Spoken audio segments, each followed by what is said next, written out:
मैं अपने आप से कुछ नहीं कर सकता। जैसा सुनता हूँ वैसा न्याय करता हूँ और मेरा न्याय सच्चा है, क्योंकि मैं अपनी इच्छा नहीं परंतु अपने भेजने वाले की इच्छा चाहता हूँ। यदि मैं आप ही अपनी गवाही दूँ तो मेरी गवाही सच्ची नहीं। एक और है जो मेरी गवाही देता है और मैं जानता हूँ कि मेरी जो गवाही वह देता है वह सच्ची है। तुमने यमुना से पूछवाया और उसने सच्चाई की गवाही दी है, परंतु मैं अपने विषय में मनुष्य की गवाही नहीं चाहता। तो भी मैं यह बातें इसलिए कहता हूँ कि तुम्हें उद्धार मिले।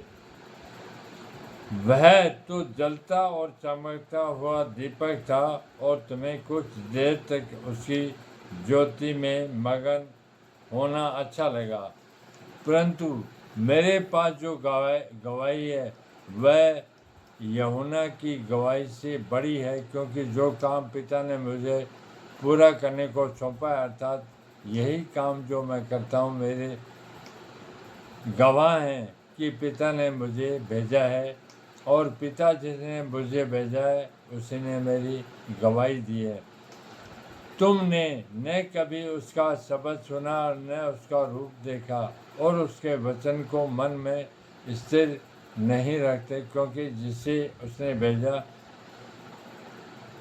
तुम उसका विश्वास नहीं करते। तुम पवित्र शास्त्र में ढूंढते हो क्योंकि समझते हो कि उसमें अनंत जीवन तुम्हें मिलता है, और वह यही है जो मेरी गवाही देता है। फिर भी तुम जीवन पाने के लिए मेरे पास नहीं आना चाहते। मैं मनुष्य से आदर नहीं चाहता, परंतु मैं तुम्हें जानता हूँ कि तुम में परमेश्वर का प्रेम नहीं।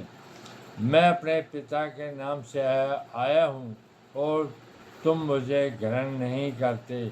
यदि अन्य कोई अपने ही नाम से आए तो उसे ग्रहण कर लोगे। तुम जो एक दूसरे से आदत चाहते हो और वह आदत जो एकमात्र परमेश्वर की ओर से नहीं चाहते, किस प्रकार विश्वास कर सकते हो? यह न समझो मैं पिता के सामने तुम पर दोष लगाऊंगा। तुम पर दोष लगाने वाला तो मूसा है, जिस पर तुमने भरोसा रखा है, क्योंकि यदि तुम मूसा का विश्वास करते तो मेरा भी विश्वास करते, इसलिए कि उसने मेरे विषय में लिखा है। परंतु यदि तुम उसकी लिखी हुई बातों पर विश्वास नहीं करते तो मेरी बातों पर कैसे विश्वास करोगे?